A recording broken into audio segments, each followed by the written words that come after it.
বড়লোকের বাড়ি গেলি দেখুনের স্বপ্নের মতো। একজনে স্বপ্ন দেখে বিলকিসের সিংহাসনে বইয়া, কত রং বেরঙের কলিজা, কত সুন্দর পায়া, পাখি বুনা, জীবনে আর 14 গোষ্ঠী কেউ দেখে নাই পরিমাণ নাস্তা। খাবে খাবে খাবে খাবে, ঠিক এমন টাইমে সজাগ হয়ে দেখে সেরা খাতা নিয়ে হইয়া রয়েছে বালিশের ভিতরে।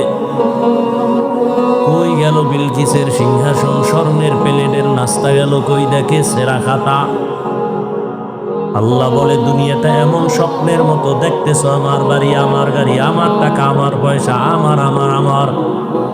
চক্ষু দুইটা বন্ধ হয়ে গেলি তোর আপন জনেরা বলবে তাড়াতাড়ি ঘর থেকে নামা, বেলেট দিয়া গায়ের গেঞ্জিটা কেটে ফেল, বাঁশ বাগানে কবর খনন কর, ঘরের পাশে দিস না, আমাদের ভয় লাগে, দূরে ফালা।